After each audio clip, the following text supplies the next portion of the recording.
Well, here we are, the grand finale of the Nova 6 series, Mindshare. This Black Ops 1 mod overhauls the main quest and gameplay loop of the map Moon. The story of Mindshare has you working for the final time with Cullman as you uncover deep new mysteries about the Nomad race, collect artifacts, and reverse the Apocalypse Rift. You must stop the Nomads from consuming the sun and defeat a dark, mysterious enemy from consuming your timeline as you know it. Mindshare released September 17, 2017, about a year after Furious Temple. At this point in time, DR LIL Robot and the entire team that's been working on the Nova 6 series have gotten accustomed to the methods used to mod Black Ops 1. They pushed the boundaries on what can be modded into a zombies map with our proper mod tools here. They pushed it so far that Mindshare is technically 2 whole maps in one. More on that later. Before we hop in, make sure to check out my previous 3 videos on the other Nova 6 series maps so that you're not lost. Click the top right to go to my playlist or check the description for a link. For now, let's hop into an overview of what Mindshare has to offer.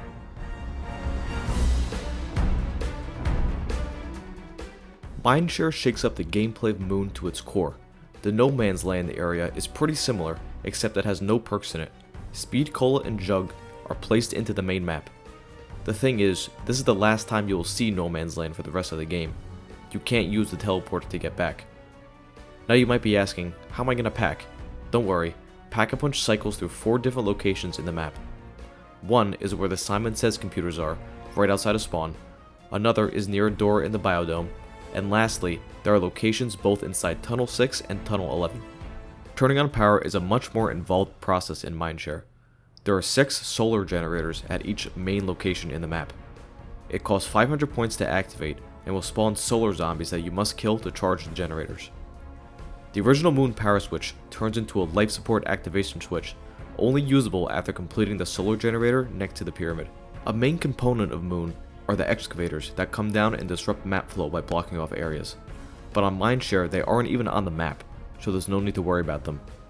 Yet another core facet of Moon Mindshare removes is the roaming astronaut. He's just nowhere to be found.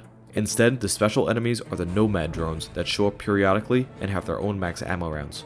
These Nomad drones are flying enemies with a custom pseudo AI that tracks you and is able to shoot projectiles at you. They don't have a whole lot of health but can overwhelm you pretty quickly. During Nomad rounds you might think you could just hide indoors, but they have the ability to teleport you out in the open in order to shoot you easier. Just like the other maps in the Nova 6 series, the Gobblegum machine is placed in different spots around the map, with a large selection of Gobblegums inside, including a Perkaholic. The weapon selection is similar to the past maps, but has more of a space theme now, with more weapons from Advanced Warfare and Infinite Warfare. Some unique weapons are also added from various games, such as the D13 Sector and the Cell 3 Cauterizer. The UI in this map features the Mindshare logo and gives off a blue, alien, otherworldly kind of vibe, if I could describe it like that. There are 5 different Pack-a-Punch camos you can get. They all remind me of a more toned down Revelations camo with a cool parallax effect, and various color options. The soundtrack featured here is my favorite in the entire Nova 6 series. The round change music, boss music, special round music is all amazing. Most of it is repurposed from the games Sonic Generations and Freelancer. It feels a lot more high energy than the other maps, which makes it really fitting for a grand finale with high stakes. One huge new addition in Mindshare to both Black Ops 1 and the Nova 6 series is the introduction of a shop mechanic. The shop is located in Tunnel 6 and resembles the upgrade station from Advanced Warfare. Every round you'll get a notification saying there's a new item in the shop, and sometimes it will tell you that there's an epic variant in there. The items range from a small selection of mystery box weapons to weapon variants and trinkets. There are 5 epic variants available in the shop rotation. The DCM-8 Masochist, which has infinite ammo, reduced hipfire spread, but firing the weapon does a little bit of damage to the player. The Bozozuku, which gives bonus damage when hitting below the belt line and reloads faster when the mag is empty. The NV4 Epic has infinite ammo and no ADS weapon sway. The Big Brother is a sniper that has a reticle scope, extra ammo, and no ADS sway, along with extra points for hitting headshots. The AK-12 Grenadier is pretty self-explanatory. It has an underbarrel grenade launcher and has extra ammo in the stock. In the shop, there are 2 trinkets that you can get. One is an ammo can. It has the effect that when you kill enemies, they have a chance to drop spare ammo. And another is a Gersh device, but upon red screening, there's a 50% chance of it teleporting you to safety. I quite enjoy the shop feature, as it's pretty much a weapon wall buy with a rotating selection each round. The variants are a little underwhelming compared to some on Infinite Warfare, but they're a nice addition. Also a cool little thing, Each weapon variant has a weapon charm of a Nomad on it. Mindshare has 2 custom wonder weapons in the map, the Tau Cannon and the Mindshare weapon. The Tau Cannon is a buildable that you can build in Tunnel 6. The parts are dropped by killing zombies near solar generators. It takes up an equipment slot in your inventory, almost like a specialist weapon. It's a powerful weapon that I like to use to take out the Nomad drones. It kills zombies in little clusters, but it's nothing groundbreaking. Now the Mindshare weapon is this mod's main wonder weapon. The parts are scattered around the map. One is on one of the big jump pads in the biodome, another part is dropped after your first Nomad round, and the last part is at the terminal and spawn that you interact with during the moon Easter egg. Now once you have everything, you have to go to Tunnel 11 or Stamina up to build it. It has a small magazine, but when you shoot zombies they will get stunned in place and then explode.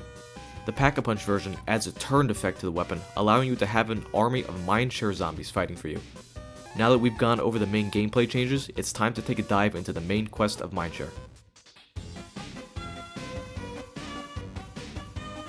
After leaving Fury's temple in a panic after the Nomad race contacted us and began their takeover, Cullman and the presidential crew find themselves in the chaotic Area 51. A large ghost-like figure looms over the test site and opens up a portal for itself to fly through. We stare at it and have absolutely no idea what we're looking at, but it doesn't matter right now, as we need to get moving before the Nomads notice us.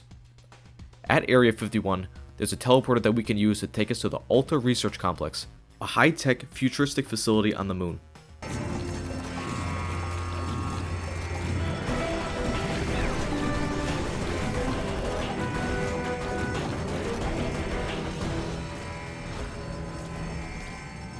What the hell was that thing?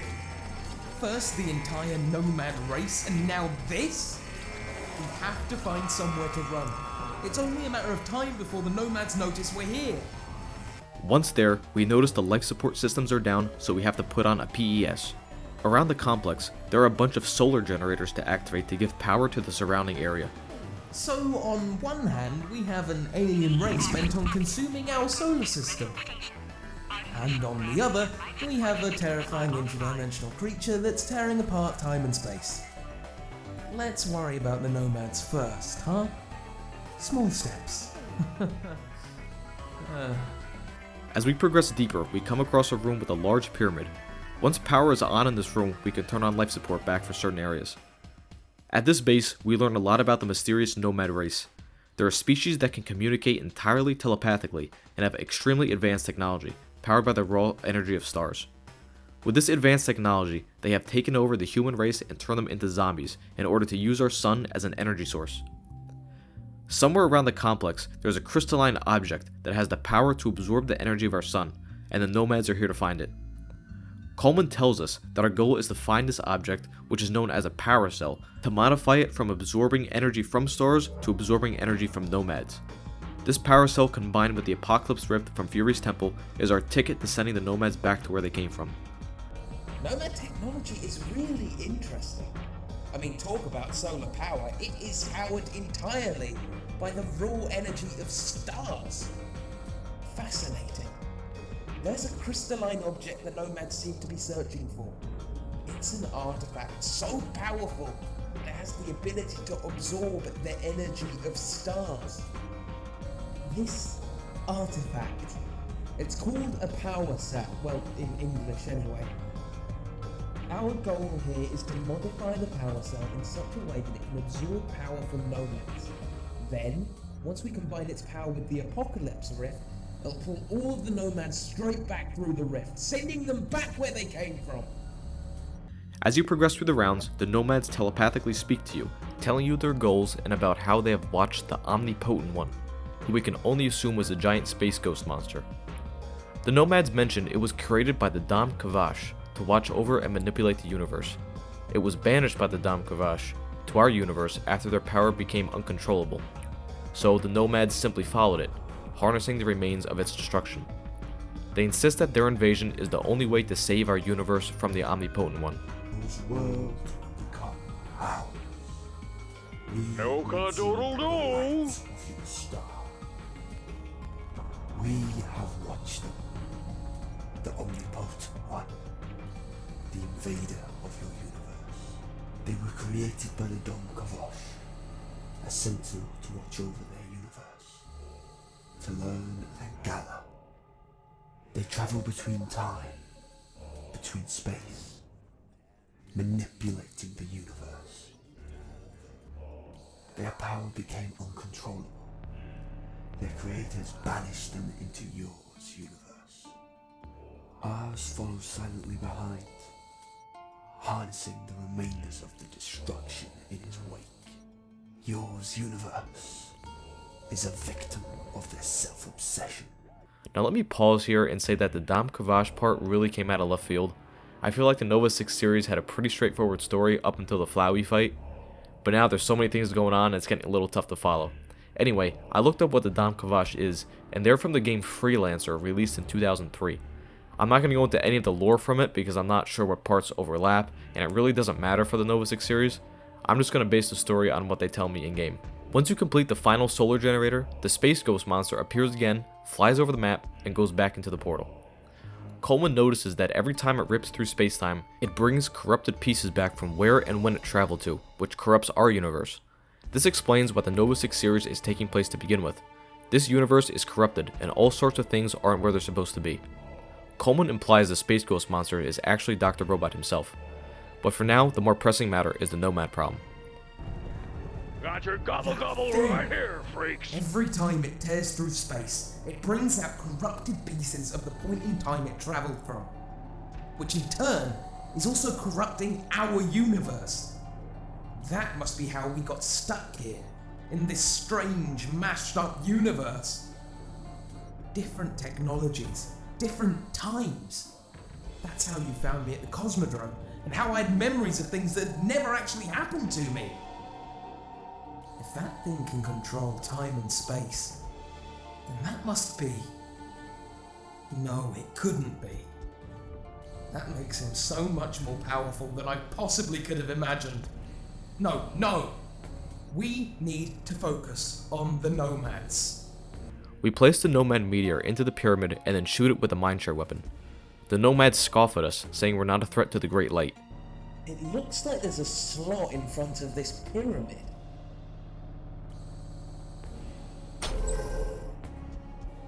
Yours wish to uncover our creations.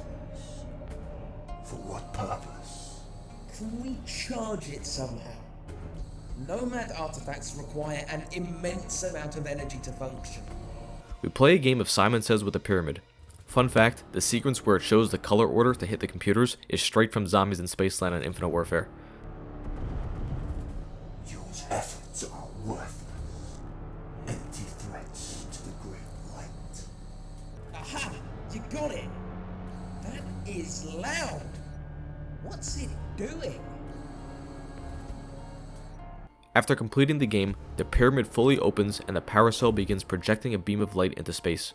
The Nomads question why we want to harness their power. You got it! It's emitting a beam into space. Look at that thing resonate. It's unreal. Yours desire to harness ours power. What is yours purpose? We charge it with plenty of souls and then have to hack the computers around the pyramid to different corresponding solar generators. As we grow closer to reversing this power cell, the Nomads send us more threats. All we need now are some Nomad remains in order to finish the modifications. Working against ours, disobeying his plan, will bring an end to yours world. Now we just need to modify the power cell to take in Nomad energy. We'll need two things, the meteor and some Nomad remains. Once we infuse the meteor with the Nomad essence, we must use the computer terminals surrounding the pyramid to raise it to the surface. If we did things correctly, then the power cell should now be able to absorb the light force of Nomads. Once it's fully charged, we can travel back to the rift and reverse it.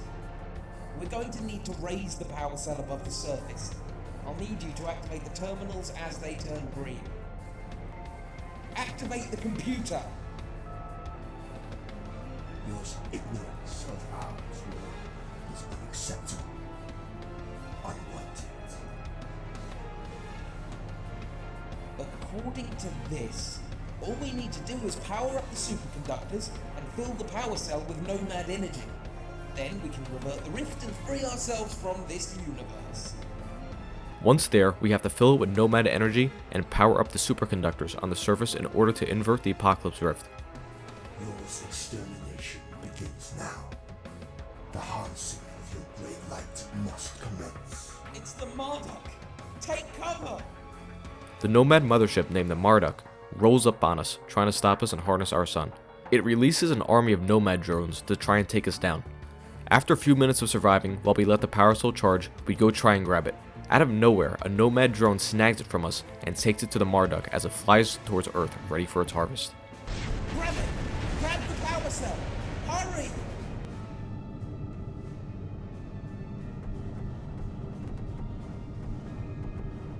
Yours remain to witness the harnessing of your light.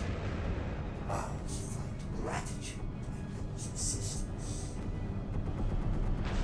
They were waiting for it!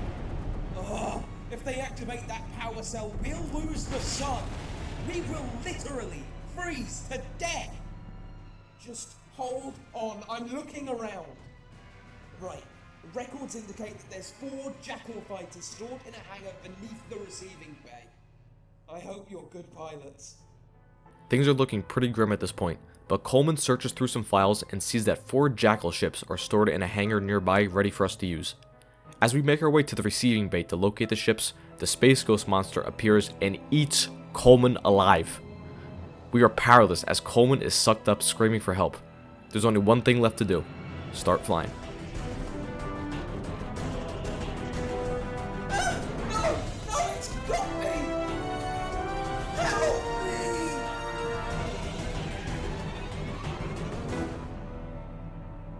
We go back to spawn and interact with the computer to lower the ships, and then we hop in. These ships are the Jackals ripped straight from Infinite Warfare. We enter them and make a beeline straight for Earth to intercept the Marduk. Now here's something pretty interesting. The game actually loads you back to the main menu, and you have to load up a whole new map in order to play this section of the quest. Also, you can't skip straight here. If you try loading this map before doing the main Mindshare quest, it'll boot you back to the main menu. After loading up low Earth orbit, you're placed directly into the Jackal, and you're able to control it along with shooting its 2 main weapons, a basic laser beam and a blaster. As the map name states, the location of this battle is just outside of Earth's atmosphere, and you can clearly see the Apocalypse Rift from Fury's temple open on Earth's surface. During the fight, the Nomads speak to you asking why you're so persistent. This fight is pretty simple, as your main focus is doing damage to the mothership while it shoots back at you. Periodically, it will release some drones to shoot at you as well, and you should take care of those first, because they can quickly overwhelm you since it's not so easy to turn the ship around on a dime to aim at them. The mothership will also teleport to a different location after taking too much damage, so you have to turn all around to find it again. After the Marduk is defeated, it will explode and drop the power cell. When you fly over and pick it up, a cutscene will begin. Little side note here, it took me way too long to actually fly into the power cell. I couldn't get the ship to go high enough in order to grab it. I don't know what kind of pilot I am. But anyway, back to the cutscene. It shows you in the Jackals reversing the Apocalypse Rift using the power cell. As the rift closes, all the Nomads are sucked in, putting an end to their hostile takeover. The Apocalypse Rift closes, and you return back to the Alta Research Complex.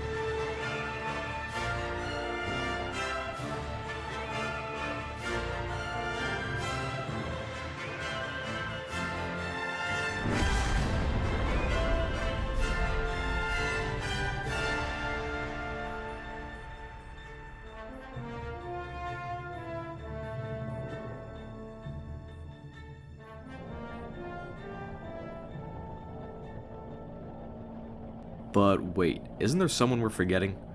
A deep voice booms out from the depths of space, saying he doesn't understand why we work against him. I really don't understand why you continue to work against me. The screen fades to white and we find ourselves on an ethereal sort of platform with a few weapon pickups floating around. The Space Ghost monster is looming over us and begins to speak to us, explaining that he shaped our entire universe to be centered around us so he can get his artifact and complete his story. He continues on about some other things about our journey, but I'll just let the monologue play here. The Pentagon, the Cosmodrome, the Temple.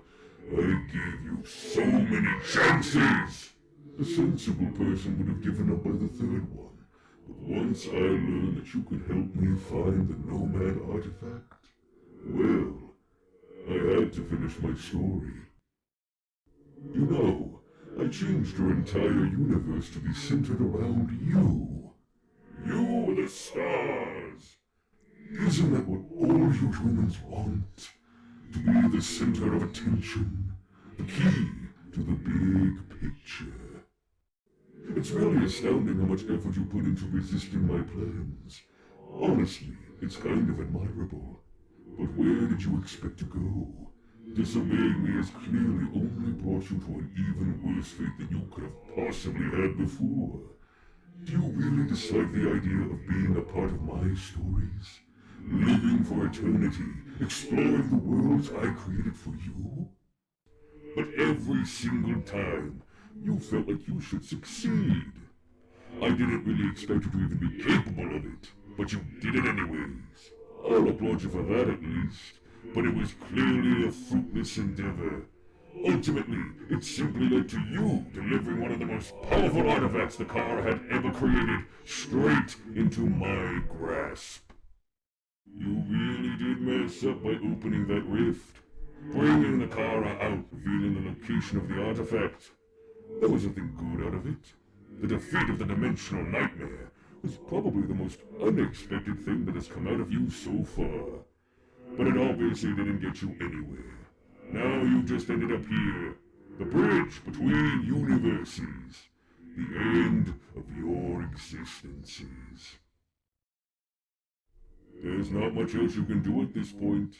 Hand over the artifact, and we can finally wrap things up the way I want it to.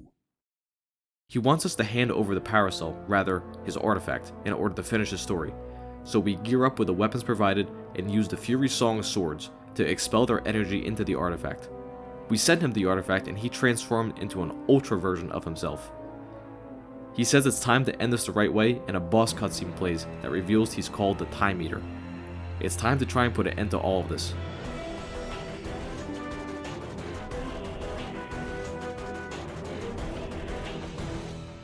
You face off with him in the bridge between universe on a flat ethereal plane. The Time Eater has a few attacks that he uses to do damage. The first of which are green sonic beams that he shoots out from his chest. Another is that he puts his arm through a portal to have it reappear closer to you to try and smack you. If he lands this attack, it'll send you flying across the arena. The Time Eater can also shoot yellow drill-like projectiles that will track you and explode on impact. He will float around between the four sides of the arena while he attacks. After enough damage is done, the first phase will be over and spawn a max ammo. In the second phase, the time between his attacks will shorten and things will be a little bit more hectic. One thing he can do now is mess with your flow of time. He will slow down your movement and weapon interactions while he remains the same speed. Attacks such as the green sonic rings and yellow drills are pretty much impossible to dodge in the slowdown, so you might go down. But don't worry though, you have infinite self-revives even on solo. Once the third phase hits, things will get even more hectic, with him sometimes opting to use both arms for the portal attack as opposed to just one. This third phase doesn't require a lot of damage, but when it's done, the Fury Song will show up in your inventory and you have to use it from now on instead of your normal weapons. Eventually he will fly back and a bridge will form straight to him. You have to run at him headfirst with a Fury Song in hand and slash his heart. He explodes, leaving the empowered artifact behind. You use that empowered artifact to restore the timeline and bring your universe back in order. Then the credits roll.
What a journey. For a grand finale, Mindshare certainly delivers. You can see how the Nova 6 series progressively became more and more extravagant each entry, and this one is no exception.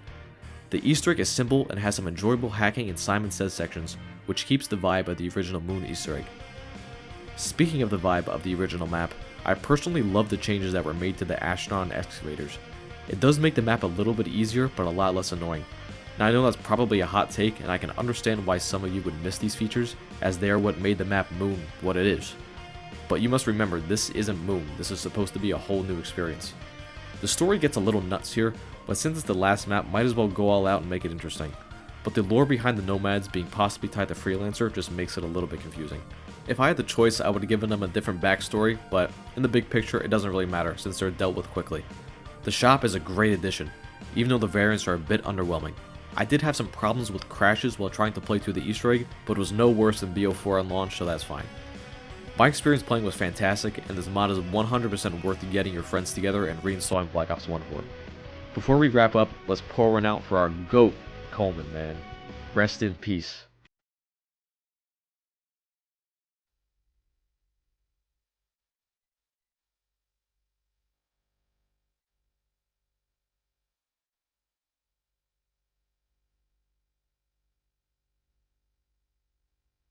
So that's it for Mindshare and the Nova 6 series. I really hope you guys enjoyed these retrospectives, and it was the most work I've ever put into videos, but I enjoyed it. These kind of videos are still new to me, so any feedback is appreciated. As for my future long-form content, I'm thinking about doing videos like these for other large-scale custom maps. I'll leave a little teaser at the end for what map I want to try and do next. I'll be putting together a compilation of all my Nova 6 videos, along with some bonus content, such as a mini interview with Nova 6's creator Dr. Robot himself, so be on the lookout for that. Don't forget to drop a like if you enjoyed and subscribe so you don't miss my future videos. Thank you all so much for watching.